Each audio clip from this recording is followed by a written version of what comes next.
Guys! Nabasa niyo ba yan, guys? Ayan o. Yan ang pag-uusapan natin ngayon sa video na guys. Okay? Tara guys, pag-usapan natin.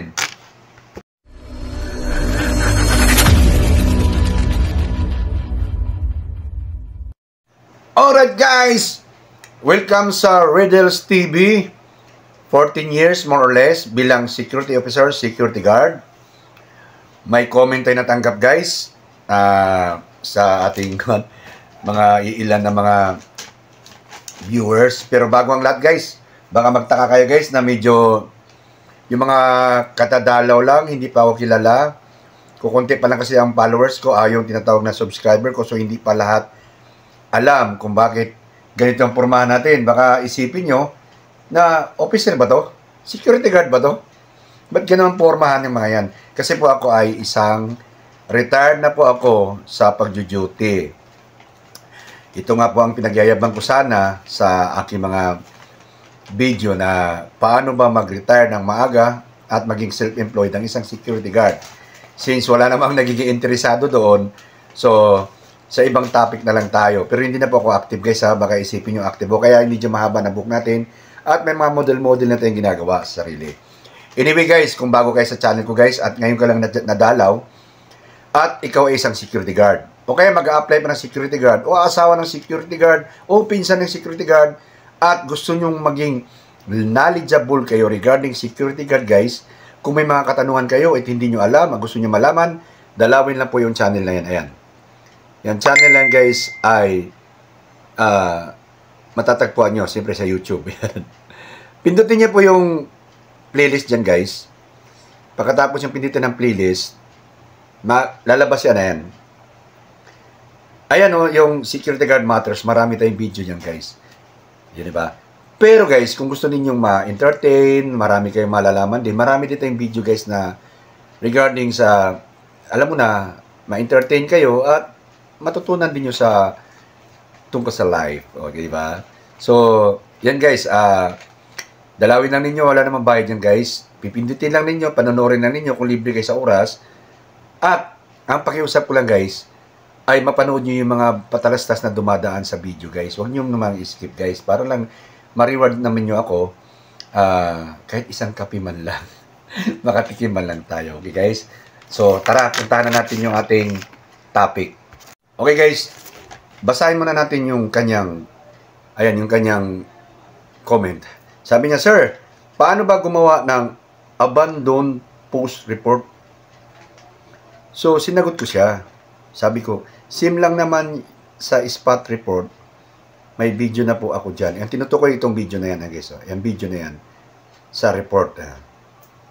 Sinagot niya ako ng, wala po ako nakitang video na regarding nga doon sa abandon. So, ang gusto niya mangyari, specific, doon sa abandon post report, yung sinasabi niya. Diba? So, hindi ko sana gawa ng video to guys, kasi hindi ko alam kung may gusto bang manood nito. Pero, gusto ko lang naman ibahagi, nababahala kasi ako dun sa parang natansya ko. Sa dulo ng video na to guys, makikita nyo yung tinatawag na laruan sa paggagwardya. Paano ka maglaro?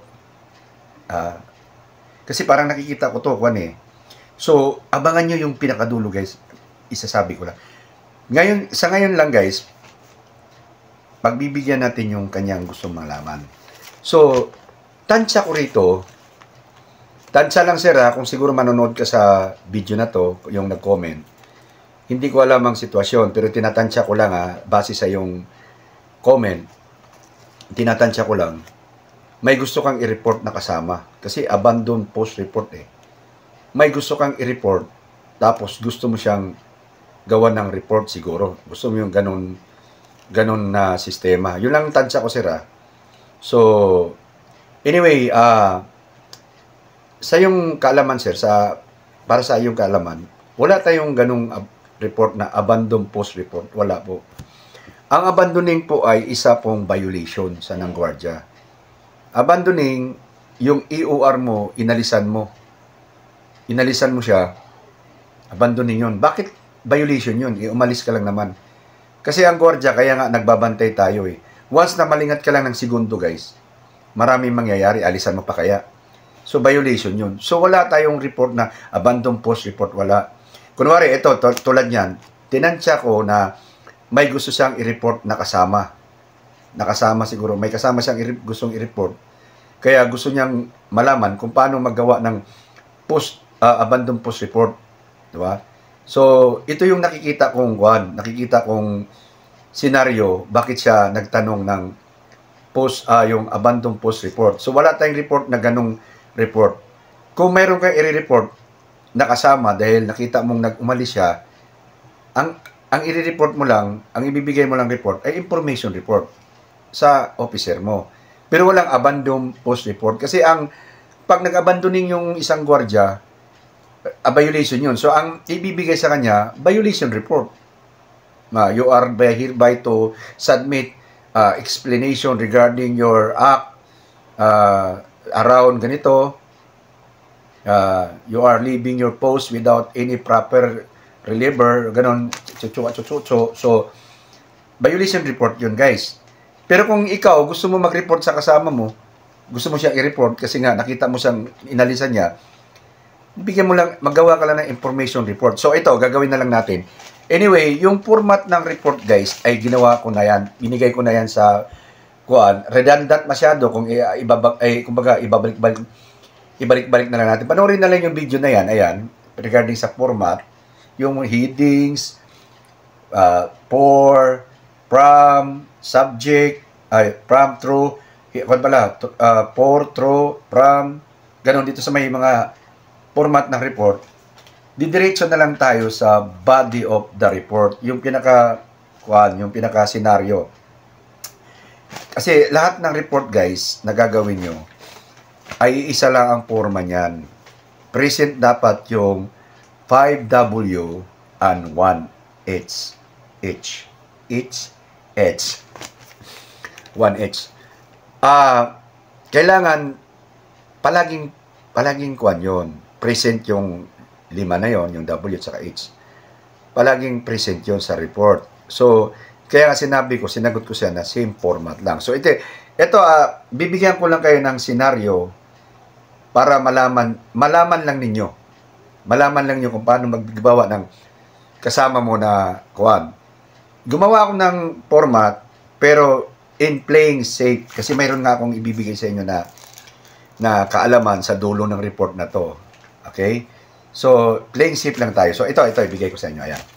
So, tingnan nyo, ayan akin pong ipabigay alam sa mabutihin yung tanggapan na sa dakong alas 3 ng hapon, page sa Hunyo 2, 2024, linggo, nang ang inyong lingkod ay napadaan sa warehouse number 2 na matatagpuan sa second floor ng Sibmats na gusali. So, alam mo na kung saan banda. Habang ako ay papunta ng palikuran, ay aking napansin na naturang warehouse ay walang nakatalagang security guard. Agad ko po itong pinagbigay alam sa aking roving officer para sa kaukulang hakbang sa sitwasyon. Okay? Ito po ay para sa inyong kaalaman at tamang hakbang sa sitwasyon. Baka matawa kayo, guys, kasi baka napangitan kayo ano man. Ito ay sample lang. Hindi na ako nagtatrying hard na pagandahin o ano man. Kung magaling kayo sa report o gumawa ng report, edi gamitin na lang yung sa trabaho. Huwag na lang yung i-bash sa akin kasi baka i-bash nyo na officer ba yan? Parang ang pangit gumawa ng report. Kung magaling kayo, di go. Congratulations. Ito ay sample lang. So, doon tayo sa sample ko. So, ito na. Bibigay ko na sa inyo. 5H. Yung when. O, diba? Alas 3 ng hapon, June 2, linggo. 2000, kung ikaw bibigyan ng submission doon sa report, kailan ba to? Alam mo na alas 3 ng hapon, June 2, 2024, linggo. Alam mo, kahit na nandun ka sa ibang bansa, kung matanggap niyo yung report, alam mo, di ba? Alam mo kung paano nangyari. Saan? O, the second floor, Sibmats building, di ba? Warehouse 2. So, alam mo rin, ang area na nangyari yung gusto mong ipaalam. What? O ano ba? Anong nangyari? No assigned duty. Oh, walang na-assigned duty. Bakit? O di tanong mo bakit? Why na yon? O missing security guard. Na missing siya. At who? Security guard duty. At how? Napansin, wala naka-duty. Okay ni. Guys, napansin nyo ba yung kuhan? Nakita nyo na yung format ng bawat report. Kung gagawa kayo ng report nga na gusto niyang mangyari na parang yung kasama niya ay gusto niyang i-report nga. So, yan ang format. Information report gagawin mo, hindi yung abandon post report. Walang ganong report, no? So, kung napapansin nyo guys, puro ako security guard duty, assigned duty, missing security guard, ganon. Wala akong binabanggit na pangalan. Bakit? For playing safe yan na hindi ka nagtutukoy ng pangalan para wala kang masagasaang kasama mo. Okay. Alam mo kasi guys, ito na yung sinasabi ko. I hope na nakuha nyo na yung gusto malaman ni Kuya, ni Sir na paano daw gumawa. Ganun lang, information lang Sir.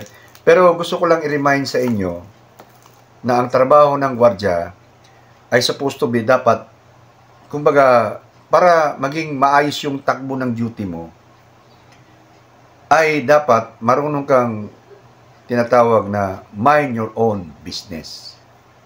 Ano ba yung mind your own business? Baka anong, para maiwasan natin na magkaroon tayo ng kalaban sa trabaho natin, dapat alam mo sa isip mo ang tinatawag na buntot mo, hila mo.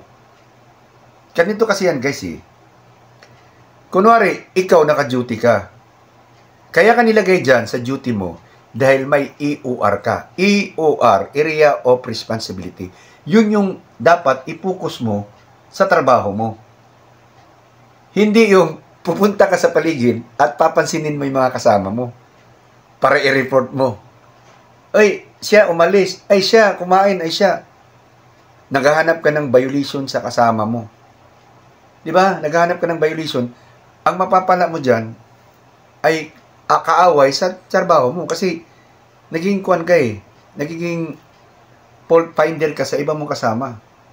Kung may ginawa silang kabulstugan at hindi naman apektado yung EOR mo, eh buntot nila, hila nila. Tulad niya si Sir, sabi niya, abandon. So, ibig sabihin, may gusto siyang i-report na nag-abandon na kasama. Hindi niya na trabaho yun. Trabaho na ng officer yun. Trabaho na ng officer yun na mag-find out kung anong performance ng mga security guard nila. Diba? Kasi kung isasalang mo sarili mo, report ka ng report sa kasama mo, pat nalaman ng kasama mo yun, sigurado yan, away kayo.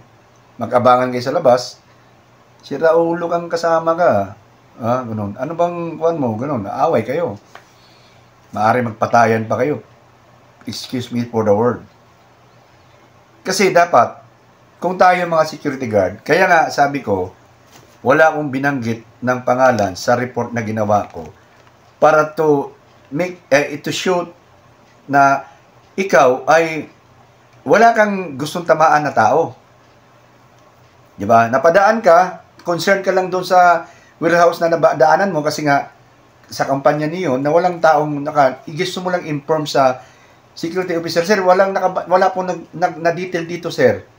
Wala kang binanggit na si ganito, Tampulano, umalis sa area niya. Wala kang ganun. Ang sayo lang, playing safe ka lang na gusto mo lang i-inform sa iyong officer na walang naka-duty dyan na security guard. Baka ka ako nakaligtaan.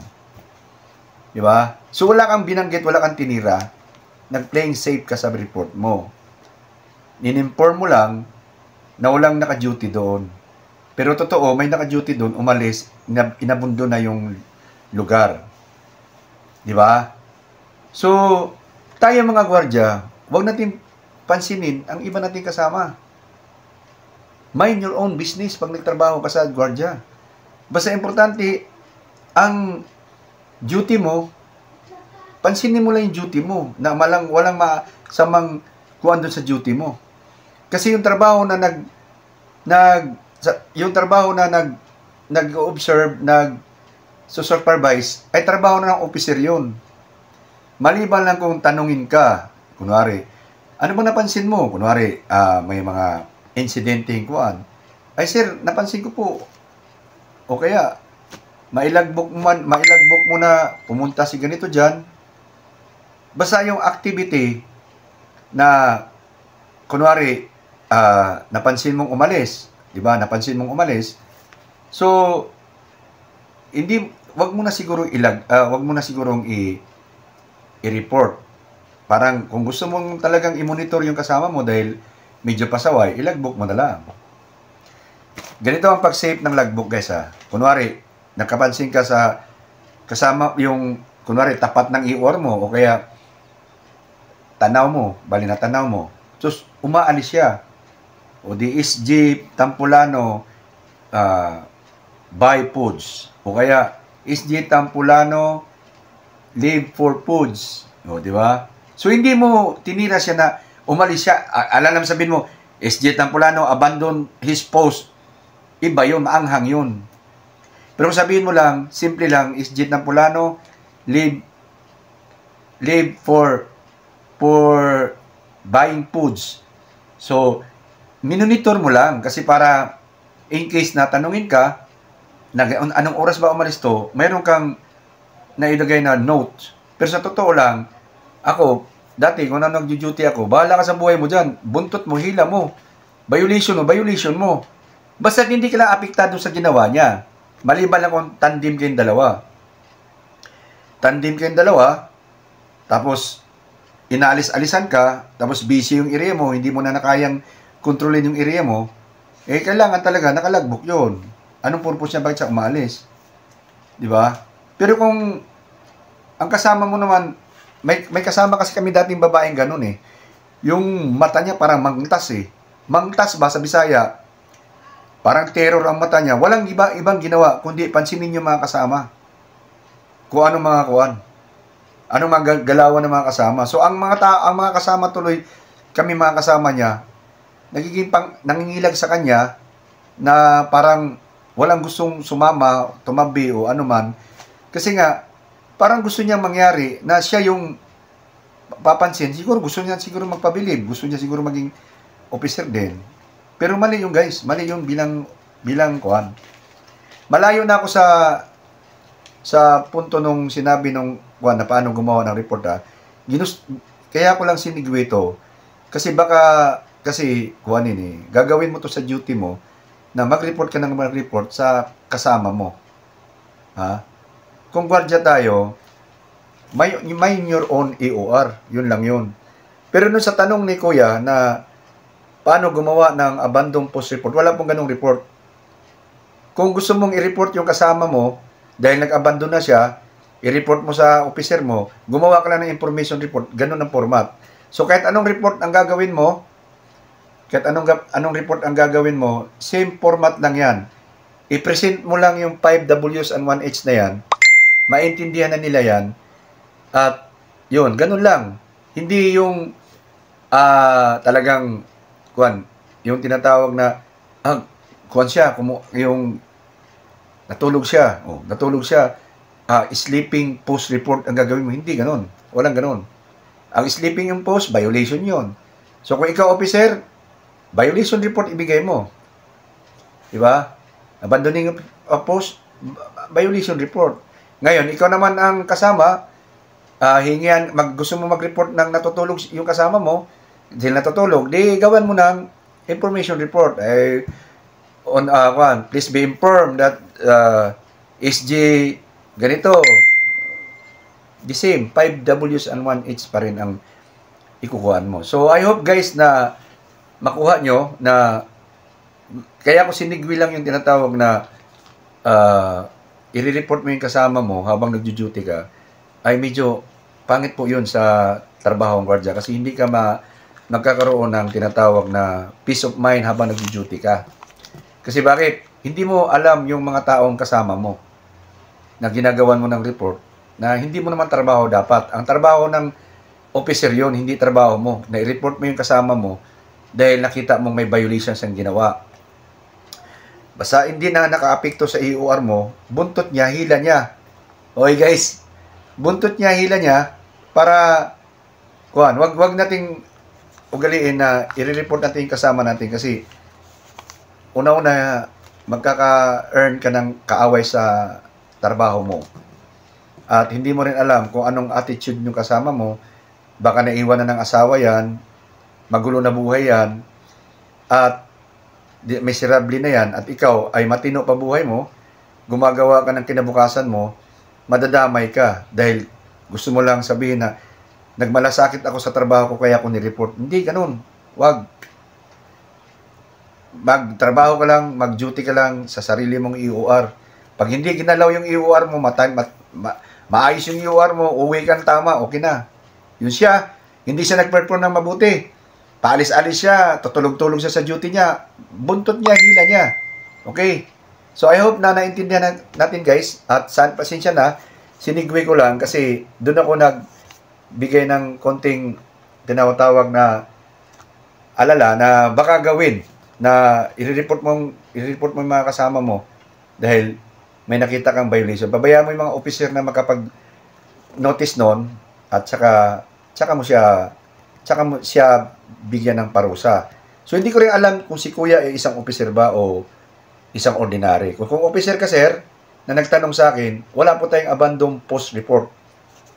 Ang meron tayo, violation report ang ibibigay mo sa tauhan mo kung kuan ka. Kung officer ka, yun ang ibigay mo para mag-provide sila ng explanation report regarding doon sa nangyari. At doon sa explanation report, yun yung suporta ng violation niya na kung hindi siya marunong gumawa ng explanation, maaring yun ang magpapadiin sa kanya. Okay? So I hope guys na nag-gets nyo na at kung nagustuhan nyo yung video guys, ma-like nyo. Kung hindi naman, naguluhan kayo, ang pangit ng video mo, dislike mo na lang, dislike na lang nyo guys. Ngayon, kung kayo na may silent viewers, hindi pa nag-subscribe kasi ayaw mo madagdagan yung subscriber ko, baka naman ngayon, pindutin ako humiling sa'yo, pindutin mo yung subscribe button dyan, idamay mo na yung notification bell kasi marami pa tayong gagawing video guys. Marami pa kayong matutunan para galing sa akin. So, marami tayong mai-share sa inyo. So, comment lang kayo yan. Comment lang kayo kung ano dapat ko. I-comment nyo. I-bash nyo ako kung ano dapat nyo i-bash sa akin. Sa ngayon guys, see you sa next video guys. Bye-bye!